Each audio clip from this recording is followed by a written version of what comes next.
What do you get when you cross a know-it-all newspaper columnist with an awkward, unsophisticated everyman?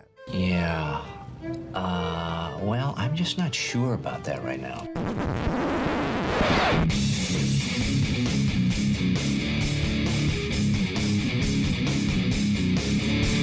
Welcome to Couch and the Room.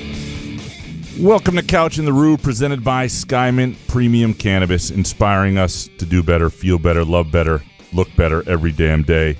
My wife's been out of town. I've been taking Skymint every night. Couple edibles, feeling fantastic, sleeping well. You sound happier. Life is good. Yeah. I don't know what to say. No, I'm just kidding. It keeps me from crying through the night with her being gone. You know, that's really the one of the many advantages. That's what you tell her. Of Skymint. Also, our Wednesday night show brought to you by our friends at Cask & Company Kitchen and Bar and Front 43 Neighborhood Pub.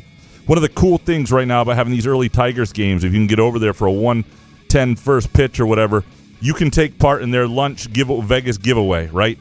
You go there, you have lunch between 11 and 3 weekdays, and when they bring around the tablet to do your receipt, you just put in your phone number, and boom, automatically registered for 3 days, 2 nights in Vegas with a $1,000 comp book. That's it. Front 43 and Cask & Company was just there watching some Premier League soccer, Liverpool and Bachelor life. Man City last Sunday. My wife wasn't in town. She just wanted nothing to do with it. So I just went out there and had an outstanding meal and a couple beverages. So how you doing, man? I'm doing good. Now, question. Why are Tiger games on at 1:10 on a Wednesday? Because the weather. They're trying to beat bad weather at night, even though today's weather was shit. Right. Right. I'm just saying, like, why are these? I was watching the game. I had it on in the background while I was working. I was like, why is this game on at 1:10? I'm guessing there's travel things and all sorts of, logistical shit. But I'm just like, why? Why are these games on at 1?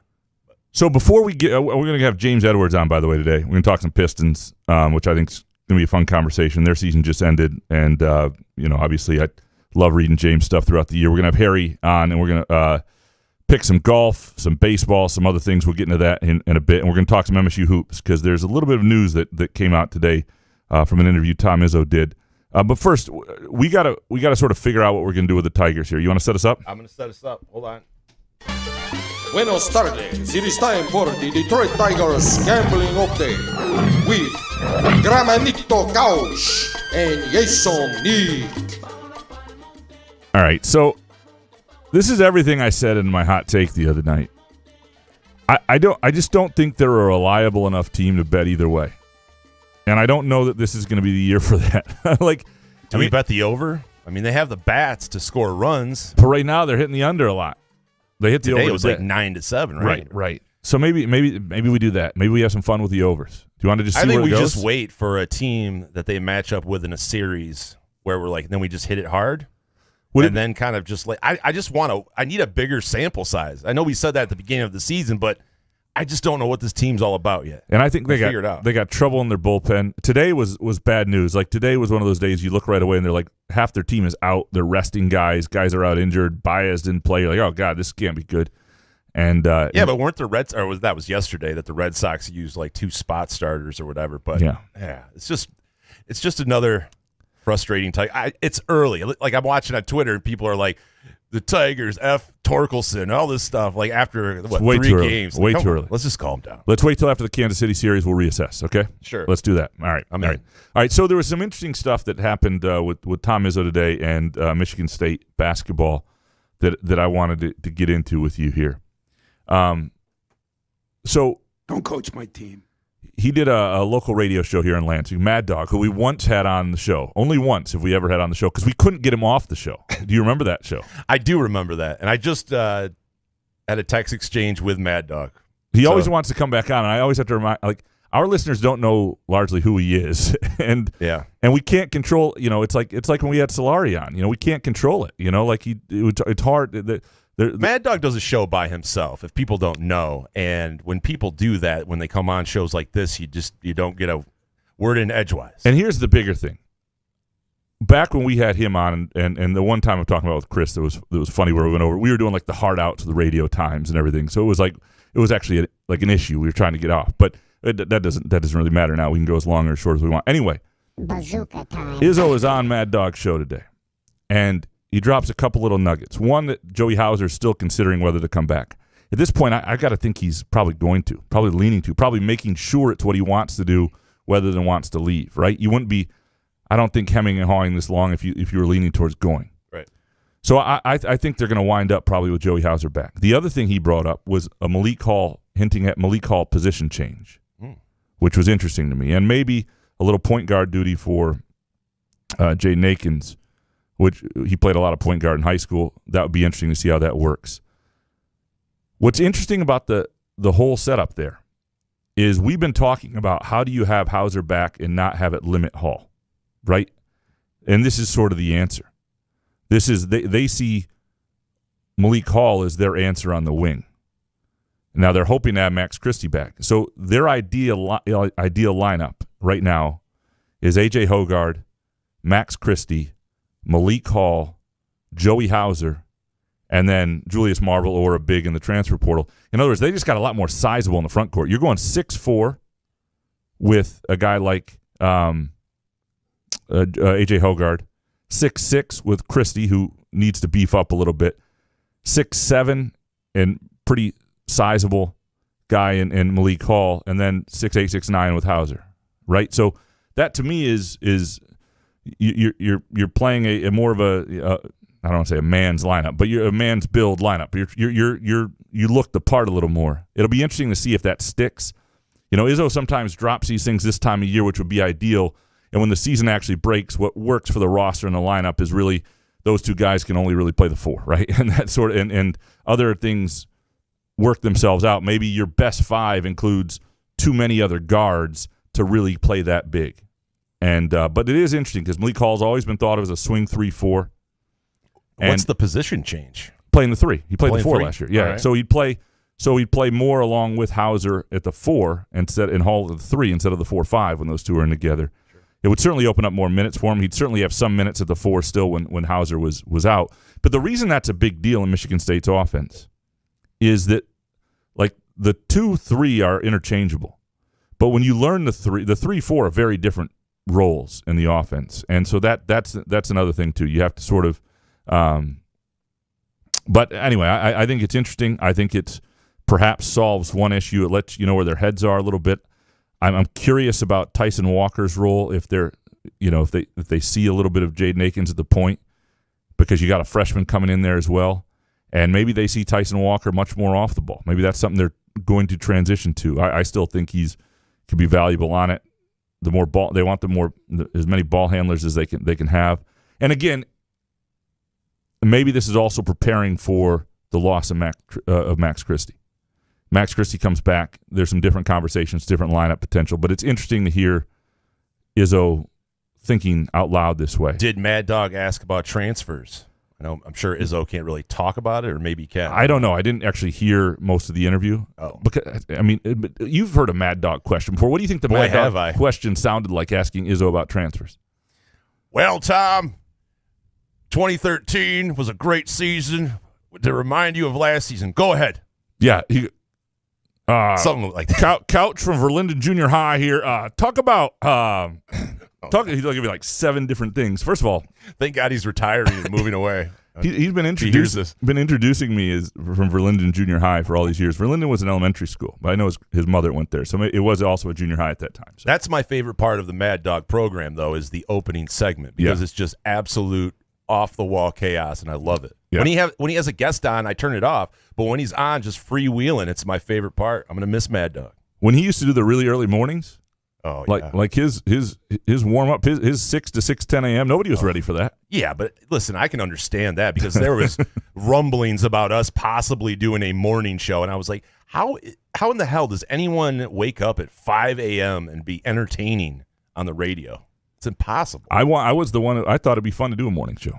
I thought we'd get it out of the way. Boy, that would have been wild, especially when I was boozing. Oh man, that would have been some ugly mornings for sure. Yeah, we just had you stay up and then sleep after. That would have been the Ebling hours, the better route. All right. So the other thing I wanted to touch base with you on is a column I wrote this week, basically calling for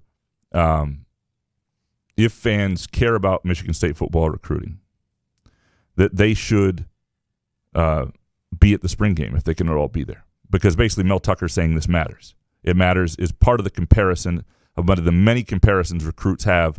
But certainly if they go to one spring game 2 weeks ago somewhere down south and there's 50,000 people and they show up at Spartan Stadium and there's 10,000 people, that's noticeable in terms of the passion and intensity of the fan base. And these are 16 and 17-year-olds. 16 and 17-year-olds are stupid. No offense, Gavin Haas. But you're not Gavin. You're not Gavin. You're not dealing with logic here. You're not dealing with the stuff that really matters in a college choice. But if your life is going to be football and you go to one place and it seems like an exciting atmosphere and you're not there at an actual game, which your hope is in a recruiting cycle, you actually get these guys on campus for a big game. But in other words, and I know this isn't all that fun for people all the time because it's not actually a spring game. It's a little off of mind for some people. Some people just don't want to do it. It doesn't seem that entertaining. I'll tune it on to Big Ten Network or whatever. But it's almost like a task. Everything else you do with Spartan football is something of great pleasure to you if you're a fan, like going to a game, tailgating, the Saturday experience. This is like something you're being asked to do, and just do it because this is your role. Do you agree with the premise of my column?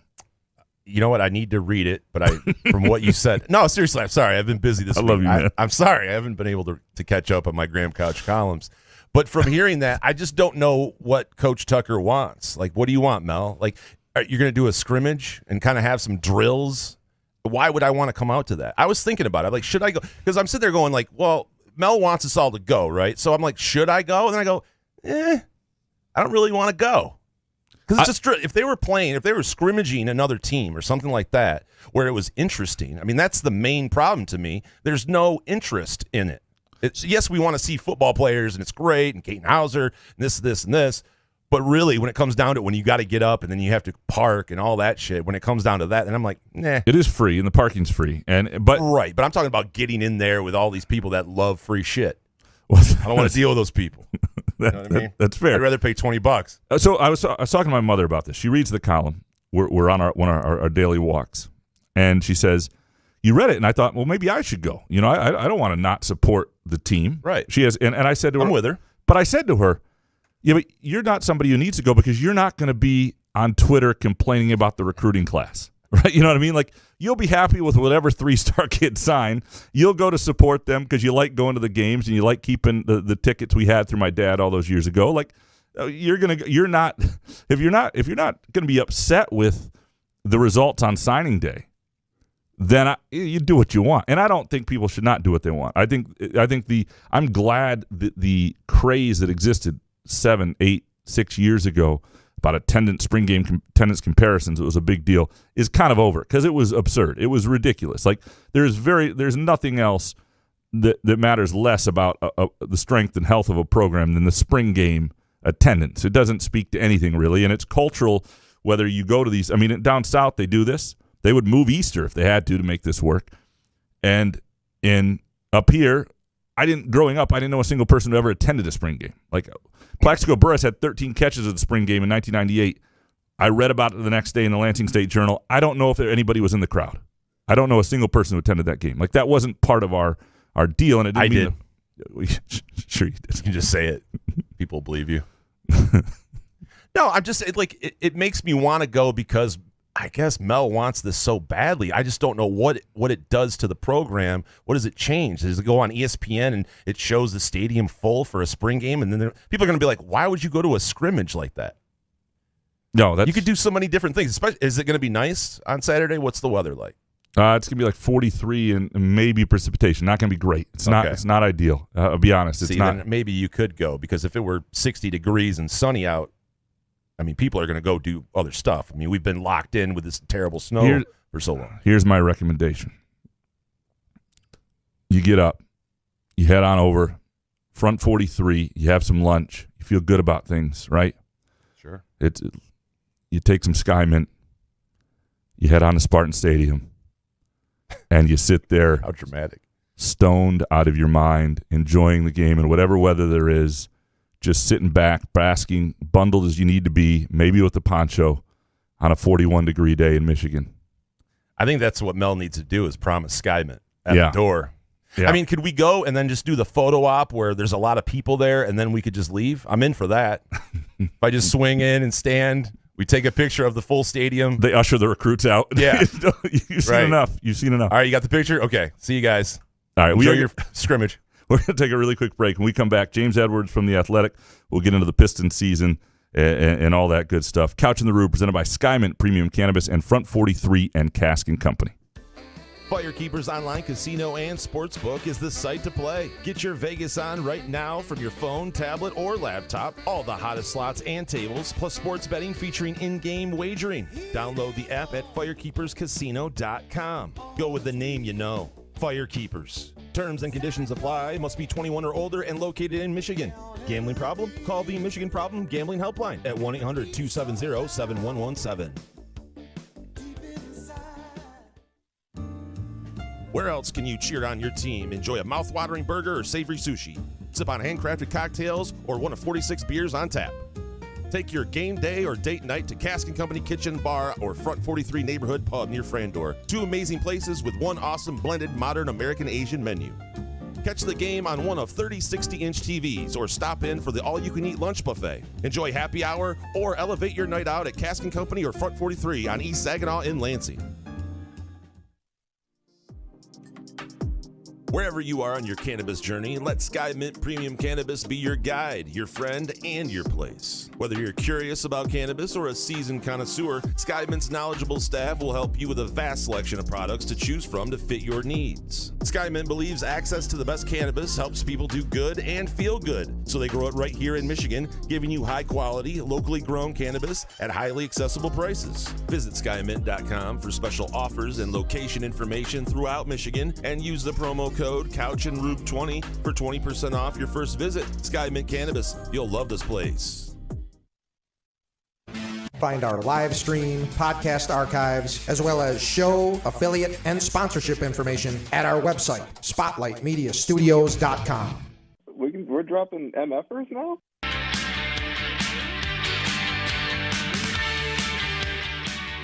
Couch in the Rue, presented by Skymint Premium Cannabis and Front 43 Neighborhood Pub and Cask & Company Kitchen and Bar.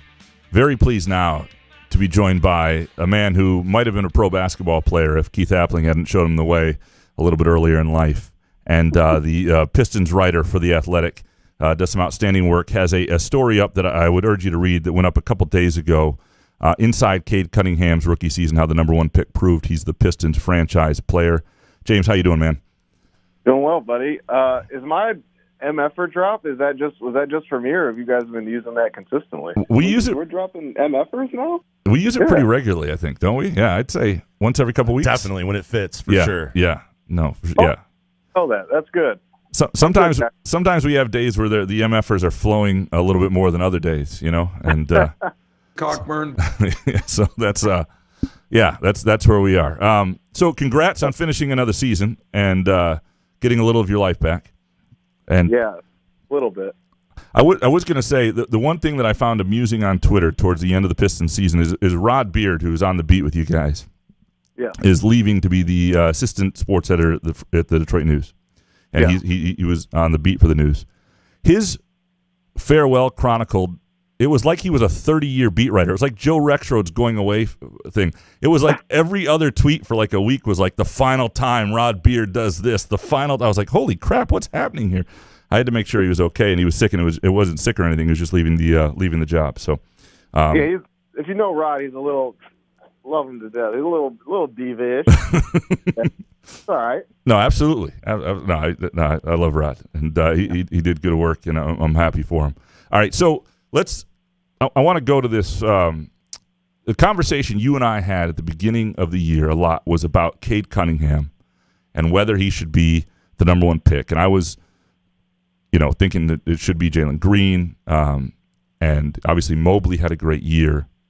I want to ask you, if you had to do it, if you redo the draft now, having seen all the rookies, and I don't know if Cade's going to be the rookie of the year or not,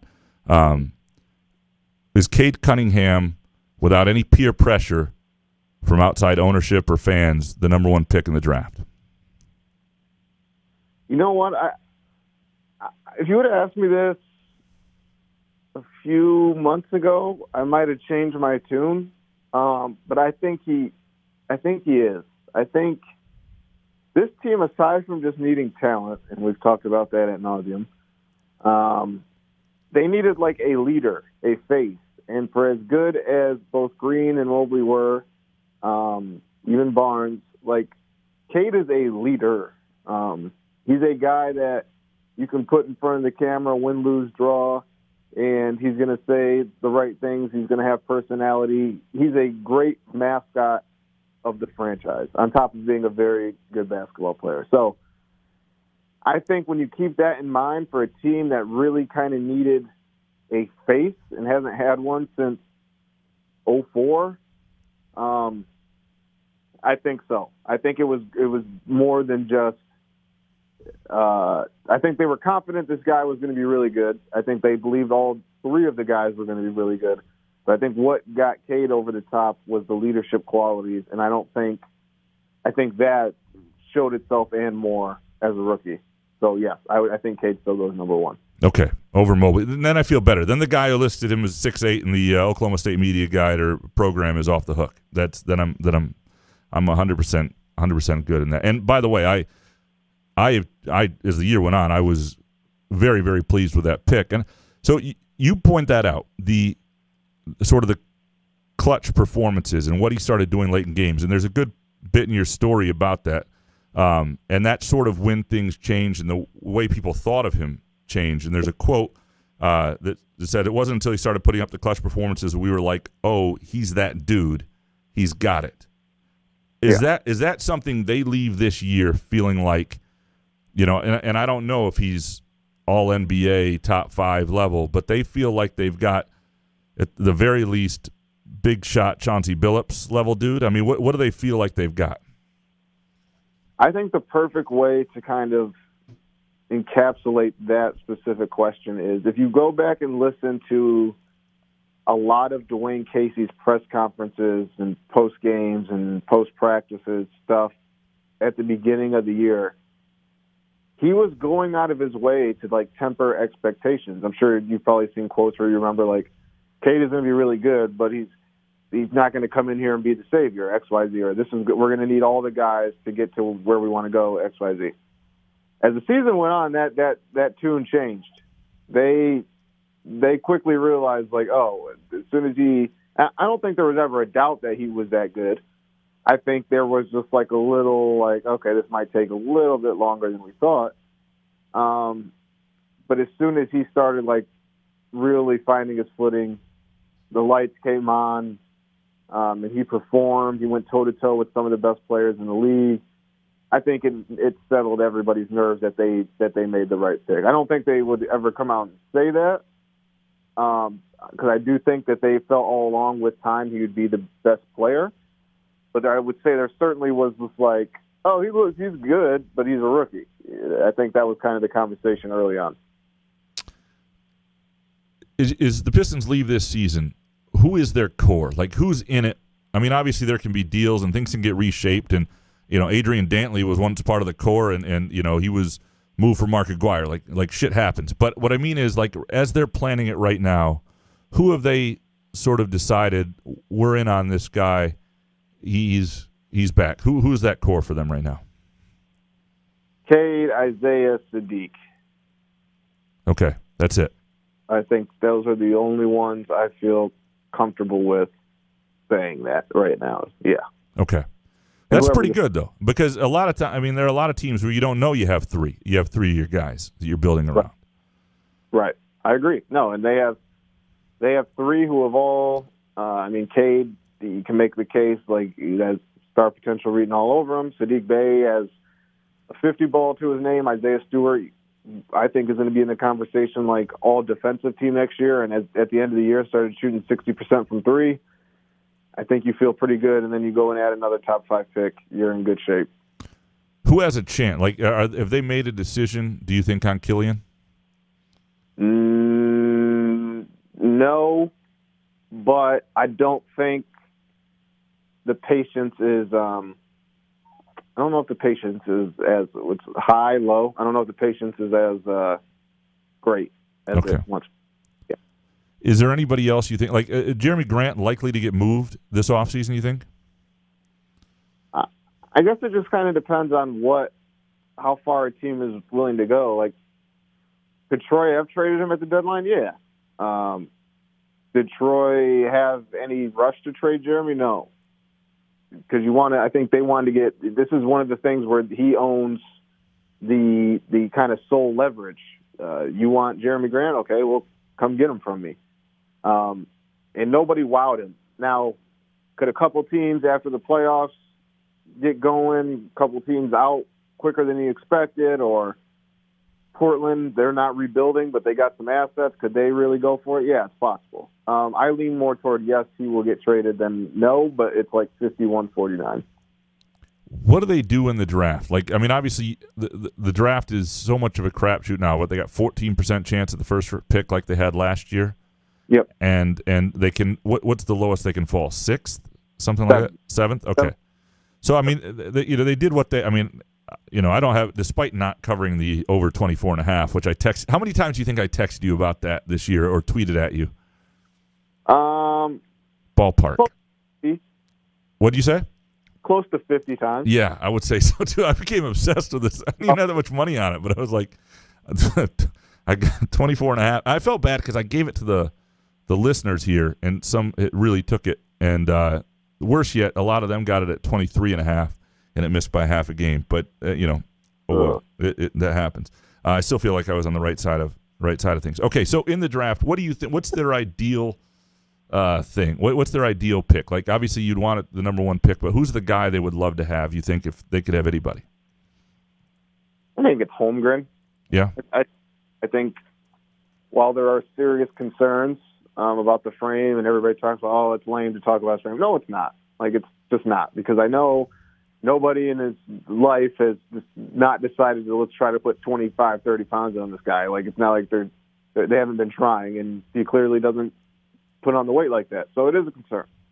But I think upside-wise, he carries the most upside as by far the best defender, or I should say the most impactful defender. Can shoot the ball, can push it in transition. He could be a lob threat. I think if all breaks right, you're looking at him as the most complete package. Do I think that they would be upset if they fell to 5 or 6? No. I think one thing, getting to know Troy over these last 2 years, it's not like it's a little bit of a I don't like using the word arrogance. The confidence in him doing the work scouting. Like, I think he thinks if we don't get number 1, I can find this guy at 5 and 6. And I think there are a lot of guys they really like in that range too. I shouldn't say a lot, but there are guys that they like in that range too. So I think anywhere the Pistons fall, I legitimately think Troy will be happy with whoever he lands. I also think more than any general manager in the Detroit sports right now, fans tend to trust Troy Weaver. Just because you talk about, I mean, very rarely out of 2 drafts do you feel like you have three cornerstone pieces who have worked out. So basically, out of 4 first-round picks, 75% you've hit on so far. That's an incredible rate. And versus looked really good too. Yeah, Second-round pick. Yeah. No, that's a really good point. He was out for a lot. So looking at this this one of your draft. Is this your draft mock draft here? I did one on Sunday after the... Okay. It was somebody else tweeted it out, so I was a little confused for a minute. But this is your byline. So you have Holmgren 1. Yeah. If they go 4, you have Keegan Murray. Yeah. Being as a guy they really like. I'm a huge Keegan Murray guy. And you think it's Banchero from Duke if they go 2. And I don't think you can lose. Like Jabari at 3. I don't think you can lose at the 1, 2, or 3 for sure. You get to 4 and you get people start to debate a little bit. Right. But I think Holmgren, Banchero, Smith are pretty clear top 3. Do you agree? Yeah, I agree. I think my only concern, I go back and forth. You can make a case, there is a case that every one of those, the big 3, has a legitimate flaw that makes you nervous. Chet, we talked about the size and the competition. Paolo, not a great shooter, kind of invisible when he doesn't have the ball, and not a good defender. Jabari Smith, one of the prettiest strokes I've seen. Good defender. Couldn't score inside the arc. So if you look at like some of the comparisons with Jabari Smith, he's not in like great company in that regard. Now you look at somebody like Keegan Murray, doesn't have the upside of those guys, but like, is there a world where he's kind of just like Tobias Harris for 10 years? Yeah. I think so. Yeah, he's a different version a little bit, but he's like a Tayshaun Prince role for a long time. Yeah, like I think like almost like a B- across the board. Yeah. At everything. And I, based on how this team played to end the year, I'm not so sure that just adding that guy wouldn't do something for him. Yeah. But like I said, it's the draft. You want to try to go for the biggest upside. Those three at the top have the highest upside, but I would say somebody like Murray or Benedict Mathurin out of Arizona have a little bit higher of a floor than those other guys. Yeah, no, I would be happy watching Keegan Murray. Is this a team that's a playoff team a year from now? And there's a lot that, obviously Jeremy Grant. You don't know who they're drafting. You don't know. I mean, is Kelly Olynyk come back next year? I mean, there are a lot of things who know that at least I don't know. But is this a team that will be, you think, at this time next year at least in that play-in round? Without knowing who they get, no. Wow, that's depressing, James.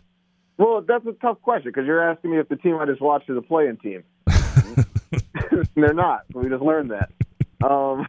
They didn't even get to 24.5 wins, James.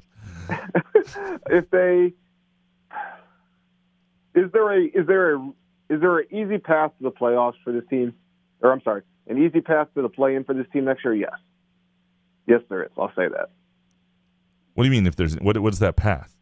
I don't even know what that means. You get a top 3 pick and you sign Jalen Brunson, then yes, I think this team's a play-in team. Gotcha. I see what you're saying. Yeah. Okay. If I'm watching Corey Joseph and the shell of Kelly Olynyk and Luka Garza again, no, this team is not a play-in team. Let me ask you about the bigs. Okay, so Luka Garza, I don't know if he's what the length of his NBA career would be. What over under 3 years? What do you think? I think that's fair. Okay. I think. But you look at all these other bigs. Like, what do you do now if you're Hunter Dickinson? If you're Kofi? Like, yeah. I mean, these guys are all Cockburn. They were built for the NBA 25 years ago. They probably would have played it. I don't know that they couldn't play in it now. GMs may be dumb. I mean, keep in mind, GMs Cleveland once took that kid from Vegas. Like, Kwame Brown was once a first-round pick. There are lots of morons making NBA decisions. I don't know that these guys couldn't be worked into an offense. But what do you do if you're a big guy? Do you think there is ever a place for these guys again? Yeah, I think there is. I think you look at, there are very much good examples of big guys that are effective. Jared Allen, I guess if you want to call Evan Mobley a big guy. Joel Embiid's a big guy. I think what it comes down to, and Luka Garza and Hunter Dickinson might fall in this category. Like, Luka Garza just literally can't move his feet. It's not his fault. It's not anyone's fault. Like, when he runs, it takes him like 10 steps to get going. Yeah. And that's the issue, is being able to defend in this league. You got to be able to move your feet, or you have to be able to jump, or it's just, there's no athleticism there with Garza. I'm sort of like the Luka Garza version of a shooting guard, is what I am. What's that? You know, you're not far off. I'll take your jumper. Yeah. With this, I think I've seen more consistency, but he's a good kid, and you're kind of. All right. Lastly, James, your pick: who gets out of the East? Who gets out of the West? Out of the East, the Boston Celtics. Out of the West, Phoenix Suns. Phoenix, Boston, and who wins that?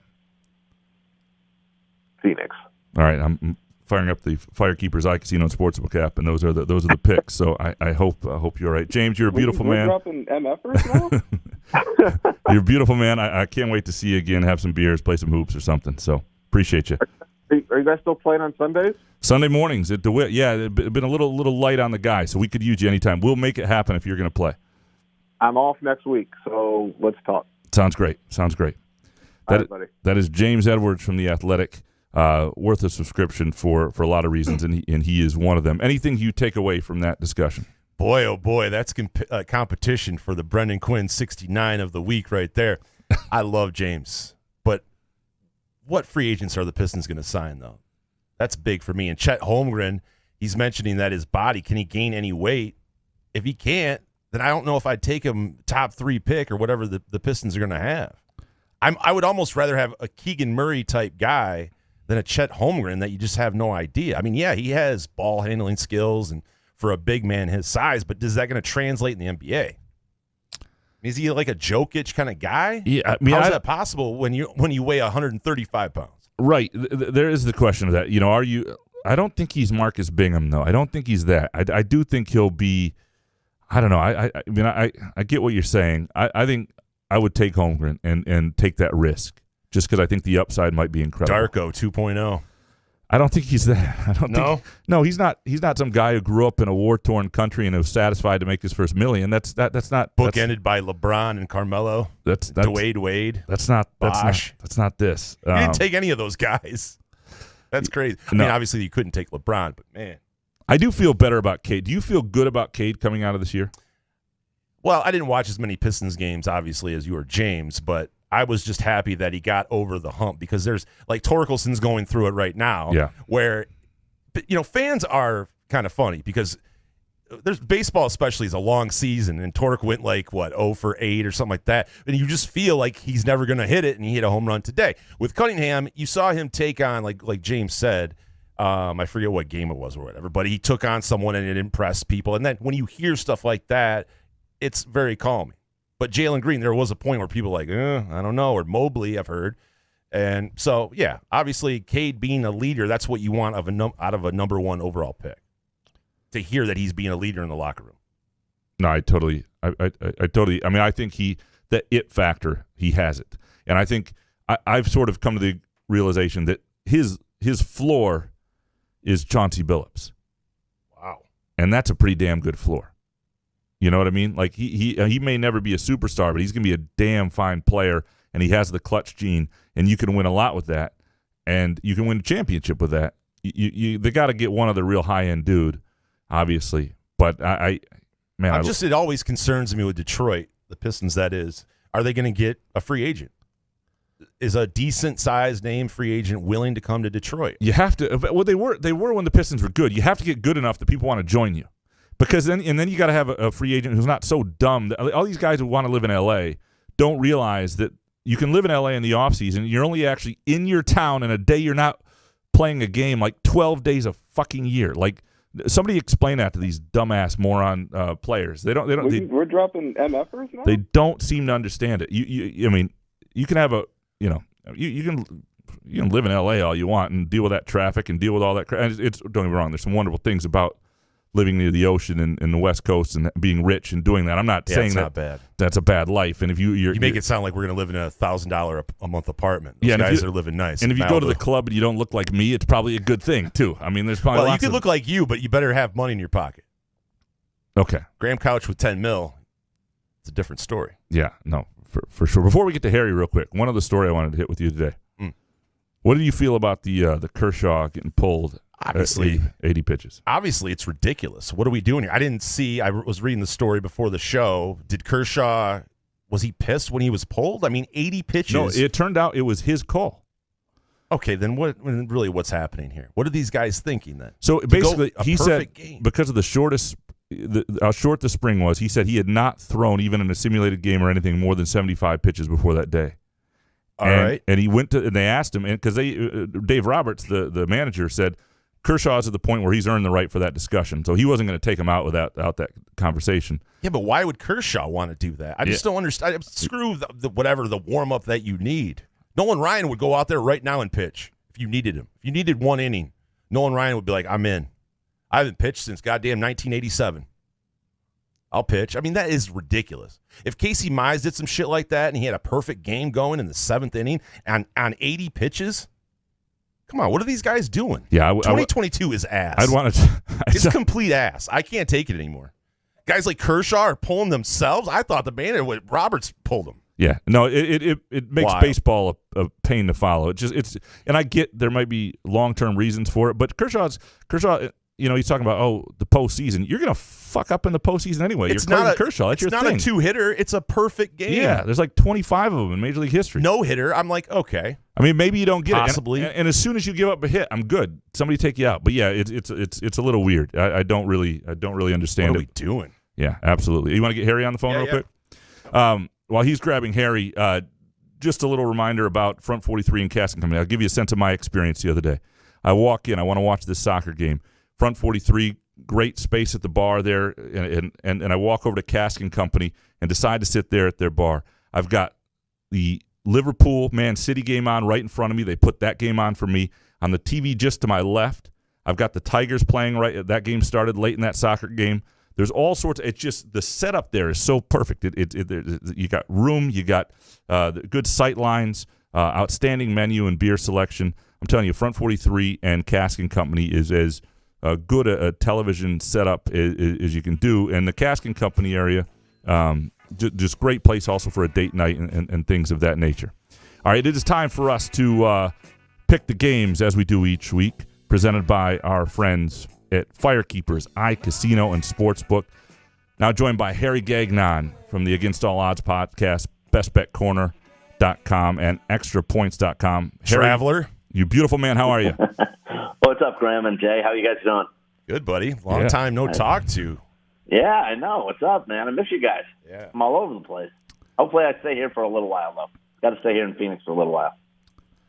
I doubt it. Yeah, I don't see that happening. I know. You'd be on a flight somewhere. This is the time of year where we have to get creative for our picks. We have to give people things they can bet on, but it's not as easy, right? Because their baseball's so quick that night, and a lot of it's tricky to do. So let's what are the things you like best? The RBC Heritage. Do you like golf this week? NBA futures? What's sort of your Where is your wheelhouse right now? I got a little bit of everything. Yeah, I got I got some golf picks this week. How about this? How about I rip off at Harbor Town? I like maybe take a shot at, if you want to take a shot here. Defending champ Stuart Sink is sitting at 80-1. Also Corey Connors 26-1. Had a great Masters. Plays well there. Finished tied for fourth last year. You can get him at 26-1. Daniel Berger, 29-1. Last two tournaments there, 3rd and 13th. And how about this one? For a top 20, you can get Dustin Johnson, guys. Dustin Johnson at -105 for top 20. 3 of the last 4 trips he's made there, he's finished inside the top 20. I think that's pretty good value. Only got to lay 105 with DJ. That is good value. I'm on all these picks now. Well, Harry, do you take anything away from the Masters when you're betting this week at the RBC Heritage at all? Do you take anything from that, or do you just let it go? That's a tough question because that was a grind. It was great to say, but I mean it took a little bit of the drama was taken away though too. Because of how it played out.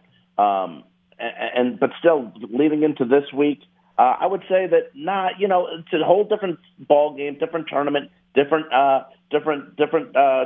situation here. I just think that guys who, again, what I like to do a lot of times in golf. Is play guys who play real well at tournaments at certain places. And like I mentioned, Connors is a guy that I'm really looking at maybe for a top 5, a top 10 too. Like I said, at 26-1, he was great last week, and he's been great at in South Carolina before too. So I'm going to lean towards that. Were you on Scheffler last week? Because everyone that I was listening to told me to fade Scheffler last week. I know. Were you one of them? Yeah. I didn't have him. I didn't say not take him. But against all odds with Cousin Sal, I was thinking, let's see here. What theories, what reasons am I going to go with? I know Scheffler was a hot golfer, but I went with another hot golfer too, and I went with the wrong one. I went with Sam Burns. I really liked him. I put him in a bunch of stuff, and boy, he was -1 after 2 on Thursday, and then after that it was all bad news, all downhill. So I didn't have Scheffler at all, and I just thought to myself, is he really going to do it again? Is he really going to? But I was just talking to a buddy, and he's amazing with his second shots, with his putting, the way he saved himself on Friday on 18, where sometimes bogeys are good. That was an unbelievable bogey on 18 on Friday, and just his putting is just he makes so many 15 to 18 foot putts for par, saves himself. He's just playing out of this world. But all of the analytics and the analyzation, though, I mean, the guy is number one, won 3 times, now 4 times this season so far. And, oh, by the way, he's played Augusta since he was like 12 years old. But let's fade him. I mean, honestly, I know. I mean, but you know, like, guys, especially Jay, in terms of gambling, like, you know, gambling almost like every day, and now we bet golf and everything. He's not only has he won 4 tournaments, his first 4 tournaments he's ever won, he's done it in 57 days. Like, you can't even fathom that. I mean, what would the odds be to win your first tournament, let alone 4 in 57 days? Astronomical numbers. Honestly, unbelievable. Playing so amazing. It's awesome to watch, really. You like some of the NBA series prices too, from what I understand, right? You like Boston, Milwaukee, and Phoenix and Memphis? Well, I like them. That's who I like to come out of each conference. You know, I got the Grizzlies a while ago at 30-1, and now they're 14-1 as the 2 seed. You know, this team has done it, and I know they tout this a lot, that they've been able to do it without John Morant in the lineup. But just overall, this team is playing so good. First in points scored in the NBA, first in rebounds. Finished 30 games over 500, third most road wins in the NBA, 4-0 in their last, this is very important, I think, 4-0 straight up in the last 4 against Golden State and Phoenix combined. And like I said, Morant's a superstar, but Dillon Brooks, Desmond Bane, they've really stepped it up, both average 18 points a game.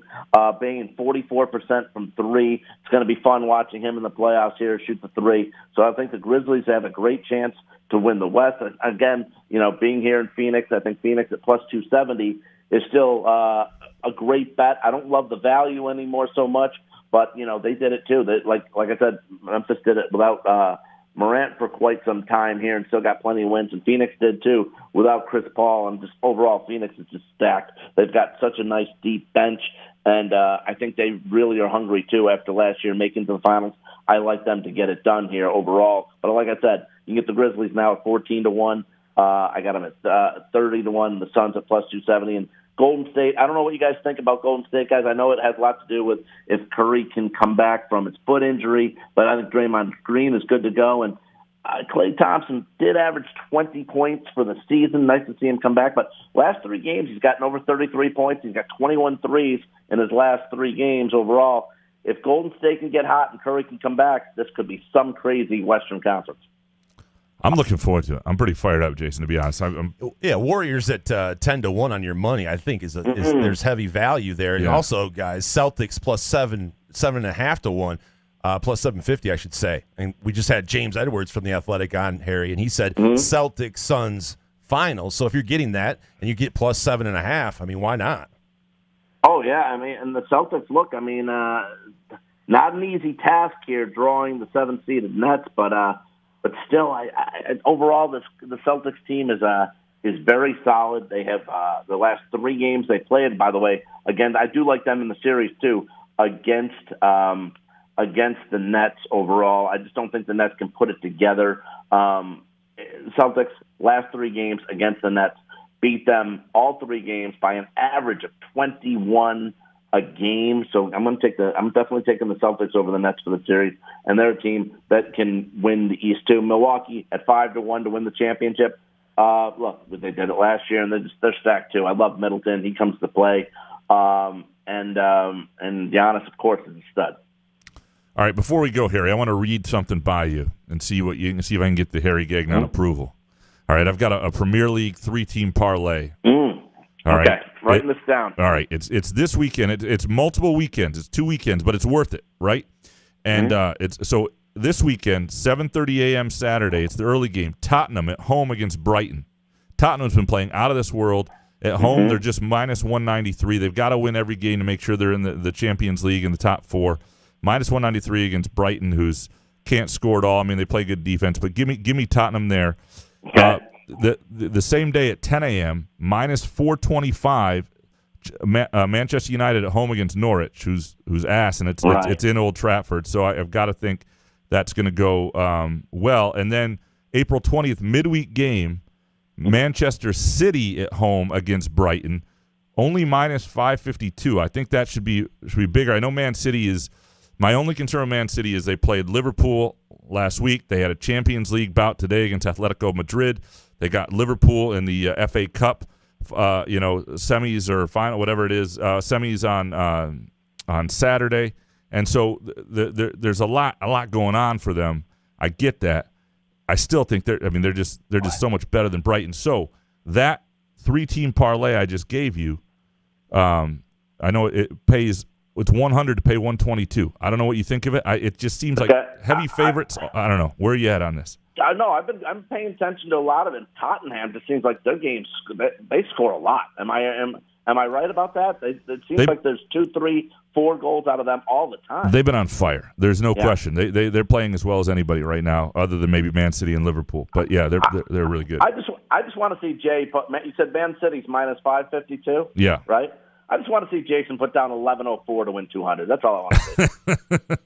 On what? On Man City to beat Brighton next week. Jay's sleeping again. Oh, yeah.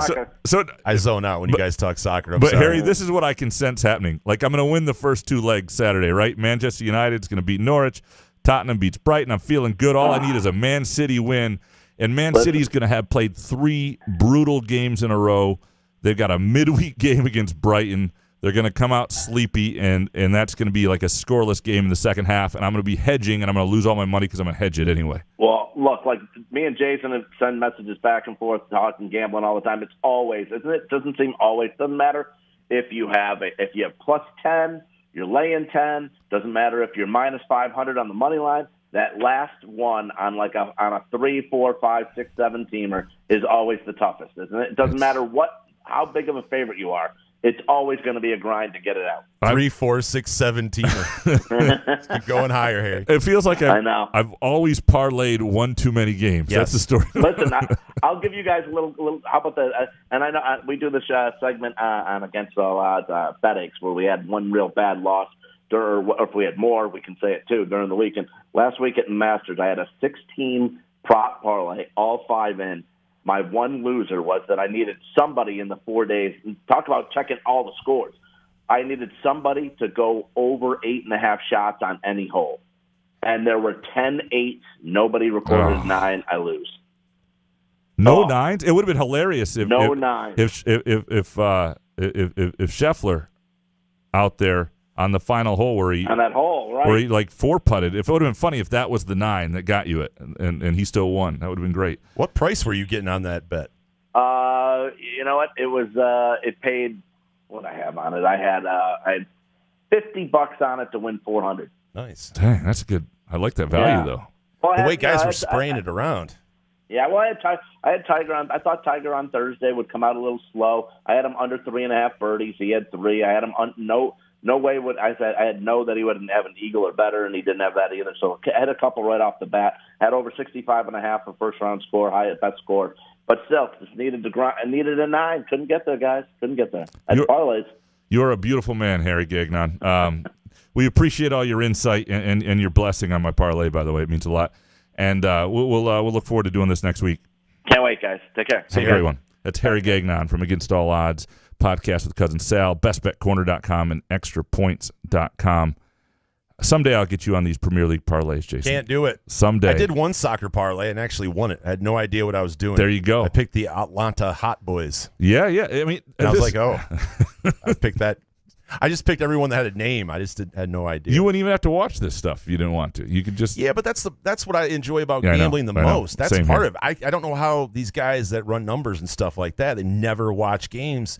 That's why I do it. I mean, I would win so much more money if I stopped watching games. Because last night I'm like working on this hockey column I wrote, and distracted plainly by a CONCACAF Champions League match between 2 Liga MX teams in Mexico being played in Mexico City, and I'm live betting it the whole time. And now I'm in. I'm all the way in. What are you live betting? It was 0-0. No, it was like it 1-1. It might have wound up being 0-0 final, or I can't remember what it wound up being. But yeah, it was. You don't 0-0. Remember the score? It was 0-0. Jesus. But it was exciting because it was the second leg of a two game semifinal, and so one team was already down 2-1 going in and had to And what if exciting. baseball ended after 9 innings? It was 0-0. I'd be hot pissed. I'm like, I spent 4 hours watching this shit. Someone's going to score a run. Well, it wasn't really because they're playing an aggregate of the previous week. There was a leader at 0-0. In other words, if the one team had scored to tie it, then although they away goals and everything, I don't want to explain it all to you. You'll fall asleep and we won't. I won't hit the close music. Yeah, something of that variety. We appreciate all of you listening and taking part. I think you know that by now. Thanks to James Edwards and Harry, and we'll be back obviously Thursday night. So that's just tomorrow night. So if you're listening to this, we're doing this Wednesday night with our Groovy Donut Twitter questions show and our Friday Firekeeper show. We appreciate Skyman. Go to skyman.com for location information. Stock up before the spring game. Spring games, especially spring open practices, better with Skyman. Find locations near you. Chances are you live within half an hour of one. Thanks to Front 43 and Cask & Company. Go to caskandcompany.com. Check out their menu. You can always order carry-out, too. We've done that a lot over the last couple of years. And, good show, man. Yeah, man. Couch in the Roof.